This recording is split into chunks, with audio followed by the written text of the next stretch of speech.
everyone. Today we're back with another episode of Access. I'm joined here with Mr. Adam Noah Weinstein, who is the Deputy Director of the Middle East Program at the Quincy Institute, whose current research focuses on security and rule of law in Afghanistan, Pakistan, and Iraq. He is also a non resident fellow at the Tabadlat think tank and advisory firm based in Islamabad, and regularly travels throughout Pakistan. Adams' analysis has been featured in the Washington Post, Guardian, War on the Rocks, Lawfare, and the International Interest. Thank you so much, Adam, for joining us online. Today, we'll be happy to discuss the U.S. perspective on the threat matrix of South Asia. Hi, thanks for having me.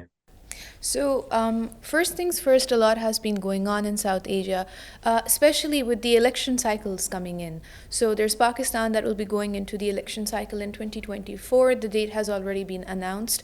We also have Bangladesh, India, and I think even Myanmar. With that being said, what sort of trends do you foresee with regards to the political processes? And we've also seen so far the regressive developments that have taken this far when it comes to democratic values. What is your perspective on this when you look at the South Asian election cycles that are upcoming?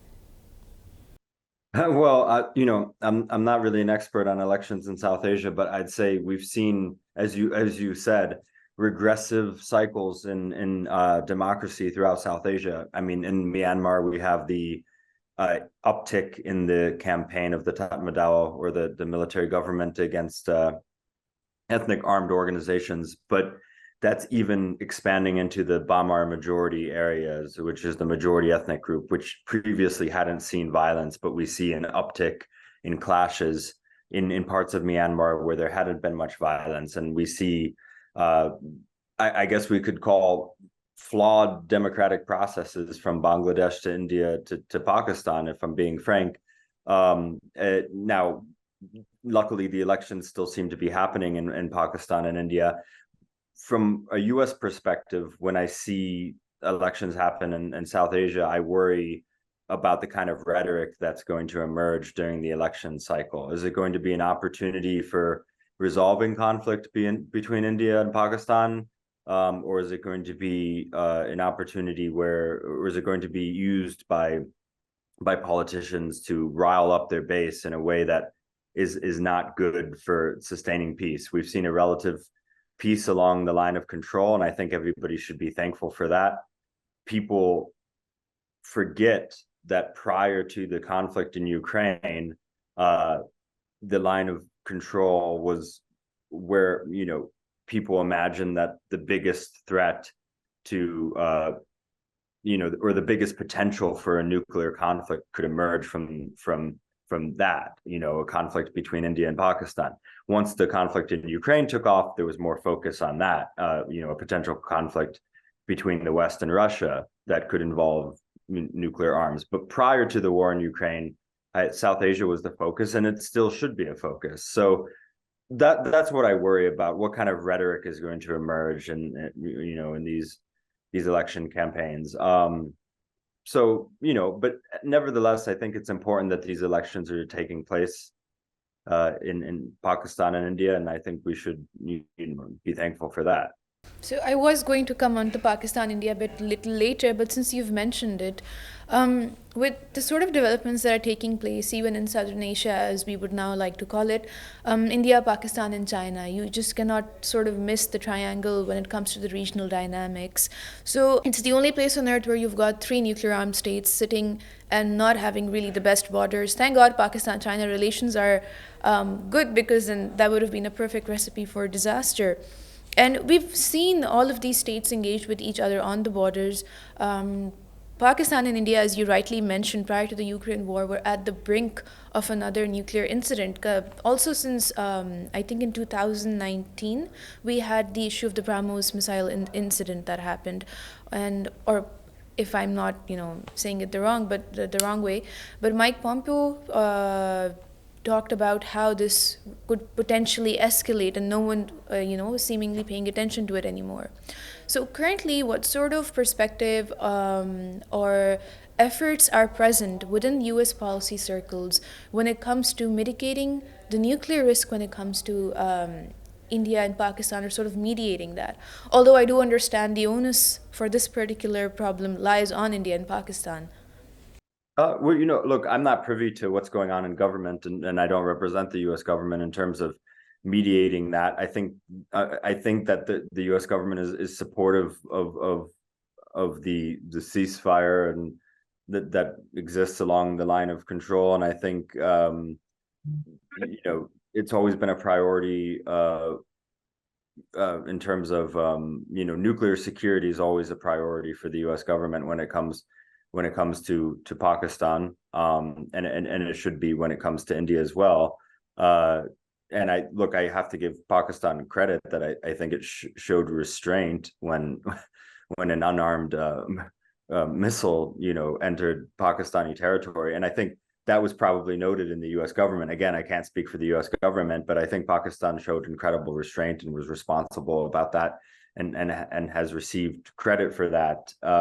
In terms of acting as a mediator about the underlying causes of the conflict, which is Kashmir, of course, I don't think the U.S. has any ambitions to be a mediator in that respect. Now, some Pakistanis got excited when President Trump said he wanted to be a mediator, but of course that was President Trump's typical sort of off-the-cuff statement that was meaningless, because of course India would never accept the United States as a mediator over Kashmir. So, the United States, I don't think, is in a position to mediate the underlying causes of the conflict, but I think it is, happy to see, again, a relative peace along the line of control, and is always going to promote nuclear security.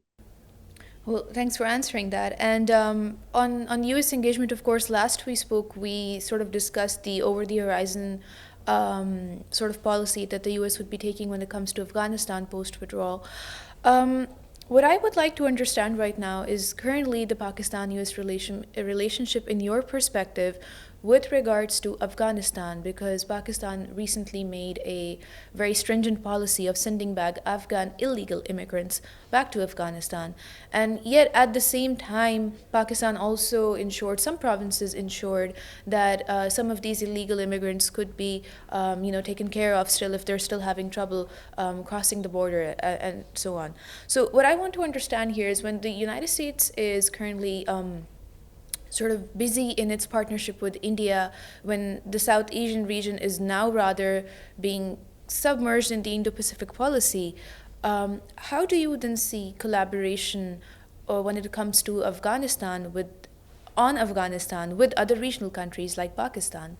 Well, look, the Indo-Pacific strategy implicates China and great power competition, and Afghanistan is at the bottom of the stack of papers on President Biden's desk, probably, if it even makes it onto the desk. So it's just the reality that Afghanistan's not all that important to Washington right now, and China is.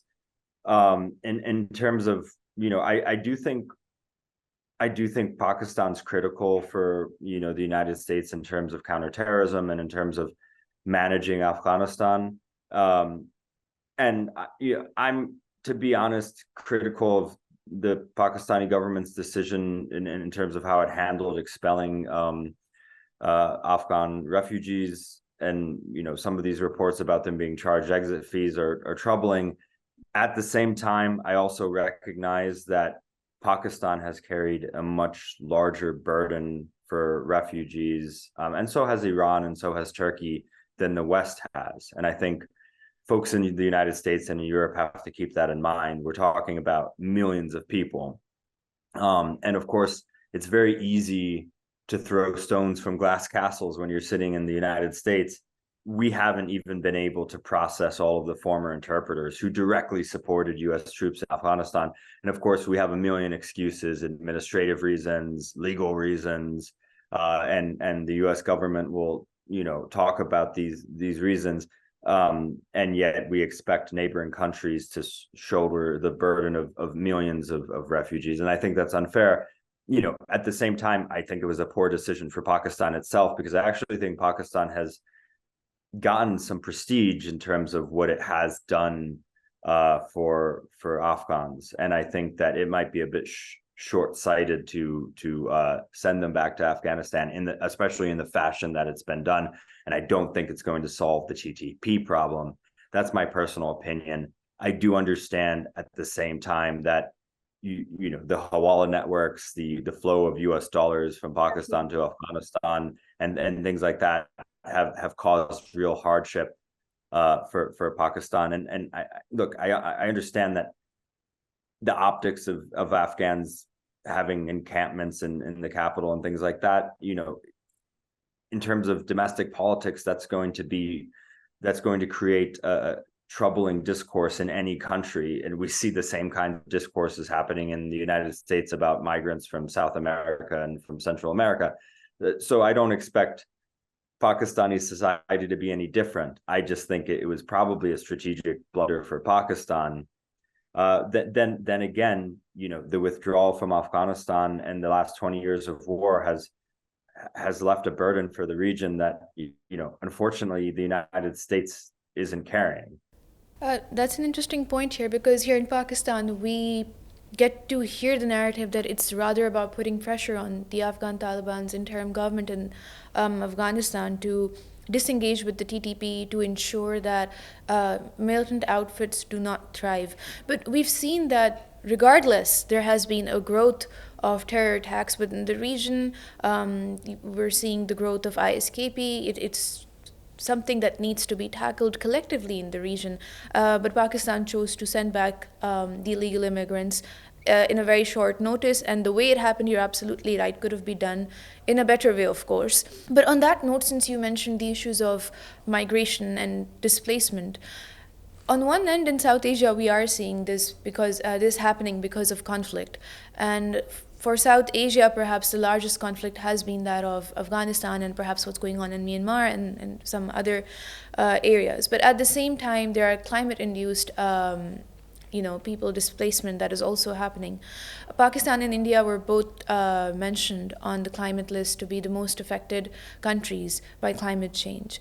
And so with that sort of situation taking ground, how do you see any regional sort of movement towards peace building to look into this particular issue as well? Because currently this is also the region that is facing food insecurity, water scarcity. Currently Pakistan, India also reignited the sort of tensions on the Indus Waters Treaty as well. So do you see in the future any sort of regional framework taking ground with the sort of climate issues that South Asia currently faces today, keeping in mind SARC could not function?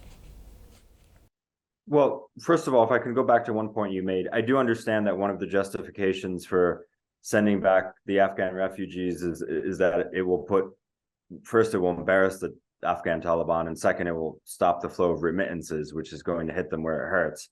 And maybe that strategy will work, maybe it won't. I think we'll see.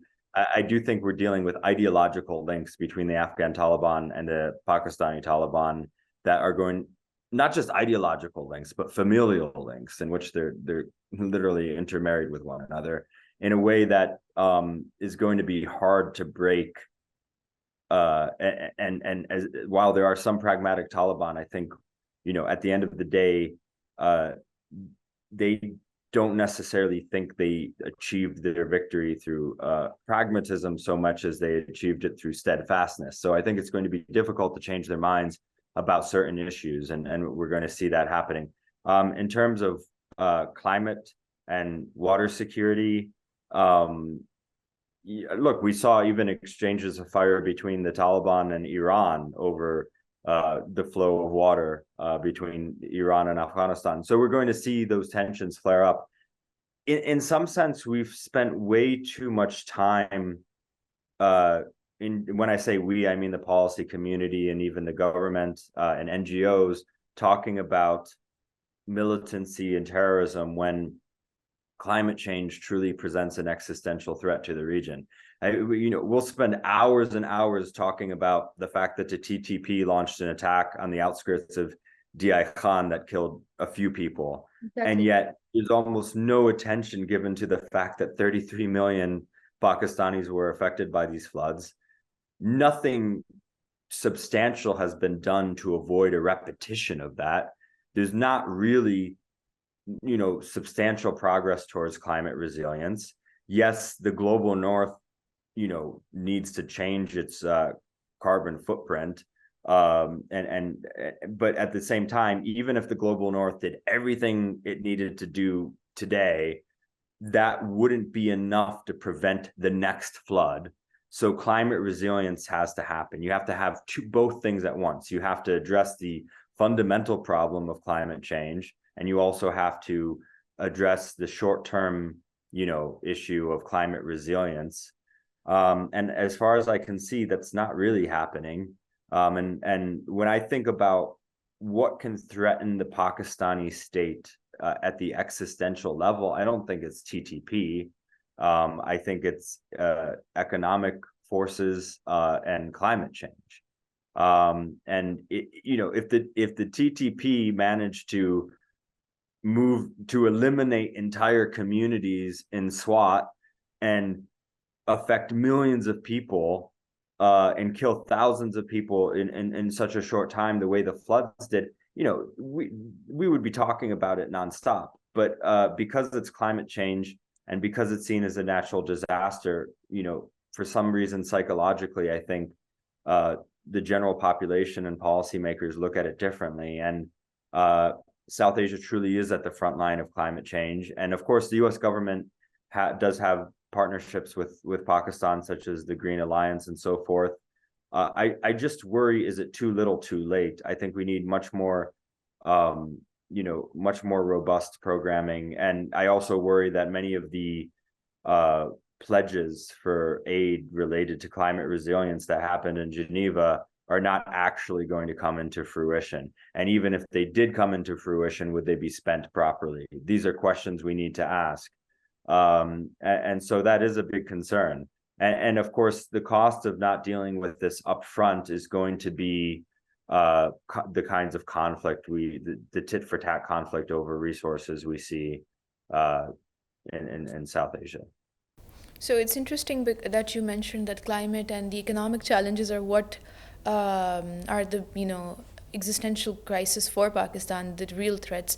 Recently, Daniel Mark, you also said something on the lines of how Pakistan's current existential challenge is Pakistan itself is essentially putting our house in order as well. But with regards to climate, I always feel like until and unless there is the will to work towards something on a regional level, I do not think that countries on their own can manifest any changes that can potentially happen. And with also the global competition between the US and China right now, the attention seems to be misplaced. Since you also mentioned the events and the issues that are taking place globally, we also talked about Ukraine, but I think what we cannot miss from the conversation is what's going on in Gaza. With the Middle East, all of a sudden, it comes into this crisis, and for a moment we thought that things were moving into somewhat of a stable direction, but yet here we have 47, 48 days of bombing in Gaza. What I would like to understand from you is, how do you see that sort of crisis? Where do you see it going now? I know that the 4-day truce was also announced, but this particular issue resonates a lot, especially with the countries in South Asia. Pakistan, of course, has been speaking loudly against the sort of genocide that's taking place in Gaza right now. Do you have any comments to share on that, how that sort of regionally disrupts because Middle East and South Asia, the engagements, the geopolitics is not, divorced from one another? Yeah, well, it's highly disruptive. I mean, I try to avoid predictions because I don't know what's going to happen. I think the 4-day pause is a great thing for the people of Gaza, but whether it's I don't necessarily see it turning into a real ceasefire, because for a ceasefire to happen, both Israel and Hamas would have to determine that the use of force no longer serves them. And I don't think either Hamas nor the Israeli government thinks that yet. Mm-hmm. They're both willing to keep this conflict going.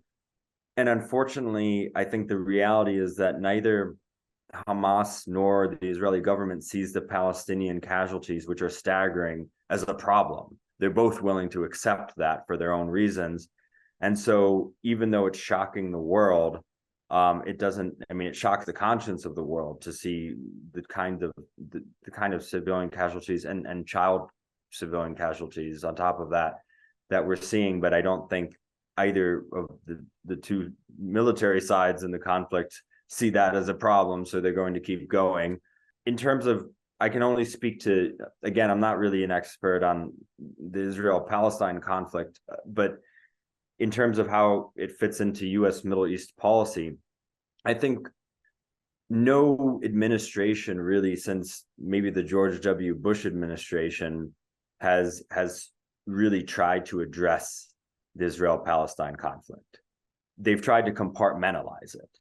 And there was this belief that, and by the way, I'm not necessarily endorsing what the George W. Bush administration did, because I think, they obviously didn't really resolve it. But I think there was this belief in Washington that we can achieve our policy objectives in the greater Middle East without addressing the Palestinian situation. And we're just going to keep that compartmentalized. And so, I mean, a perfect example is the Abraham Accords, this hubris, if I might say, that we can have this grand bargain with Saudi Arabia and we don't even have to address the Palestinian issue.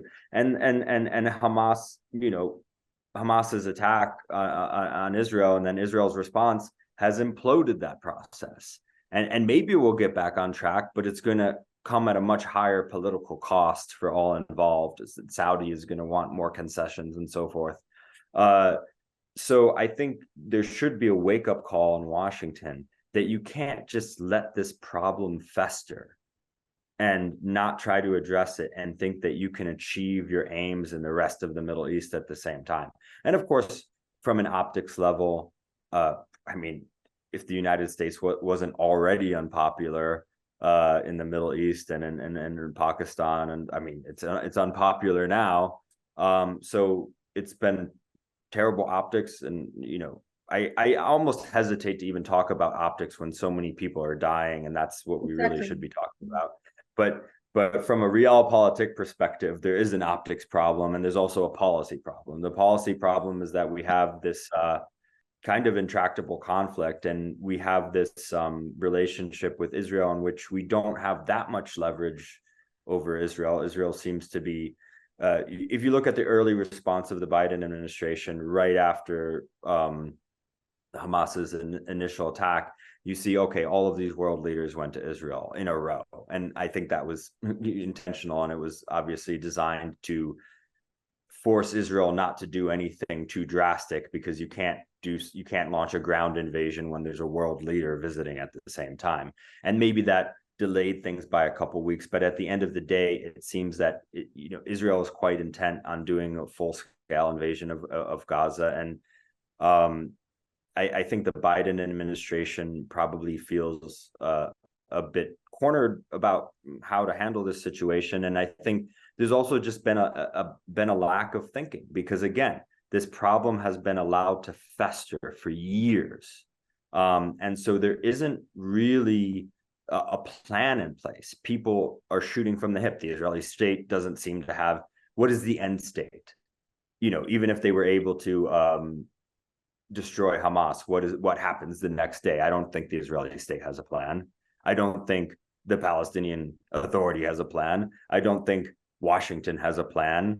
I actually don't think the regional countries have a plan, except that they want to disassociate themselves from the problem right now. And so, quite simply put, it's a mess. And of course, the ultimate victims are going to be, well, mostly the Palestinians in Gaza, and also the Israelis who were killed by Hamas. But it's a real problem, and I don't personally know what the solution is right now. I think it would be great if we had a ceasefire. I don't know if I'm predicting things. I don't think the pieces are in place that would facilitate a ceasefire right now, because like I said, the Israelis and Hamas would have to determine that the use of force no longer serves their objectives. And I don't think they've reached that level. And I don't know how many Palestinians have to die for them to get to that point. It's kind of a morbid question. But yeah, ideally we would have a ceasefire. I absolutely agree with what you have to say on the matter that we're not sure what factors would actually determine the sort of a ceasefire or a peace plan for what's going on in Gaza. But the important thing is that with the global competition also ensuing, we're also seeing China sort of try to leverage its position with the Middle Eastern countries. Don't know how much that is going to change or impact or give it ground within the Middle Eastern region. But just from a perspective where we're seeing the competition ensue between US and China, my final question to you then would be, what are the sort of major trends that you see happening? And I know you already mentioned you don't want to make any predictions here, but just in geopolitical terms, what sort of major trends do you see now when we're seeing so many cascading conflicts from Ukraine to Gaza, and how will this unfold? Look, well, of course, I understand, an unstable Middle East is not going to be good for South Asia, especially because Pakistan has economic and cultural ties with the Middle East. I mean, I'd still say at the end of the day, in terms of South Asia has its own issues that it's dealing with, and those are political, economic, and we shouldn't forget climate related. So I don't know how big the effect is going to be.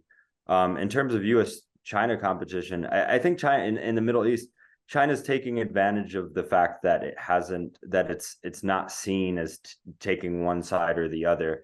China hasn't spent the last 2 decades militarily involved in the Middle East, and that's an advantage for China. So you see China being able to push for a ceasefire and be seen by the region as a more honest actor, not being. I mean, I think the U.S. is basically seen as a party to the conflict because of how much aid it provides Israel, and China's not seen that way. So, with that being said, my final question to you then would be that with the issues that are currently happening in the Middle East and South Asia, how do you see the global competition between US and China sort of unfolding and impacting the regions, especially with regards to, of course, the current conflict in the Middle East and what we're seeing in South Asia? Of course, an unstable Middle East is not good for South Asia, and particularly Pakistan, because of the economic, cultural, and people-to-people ties uh, between the Middle East and especially the Gulf and Pakistan.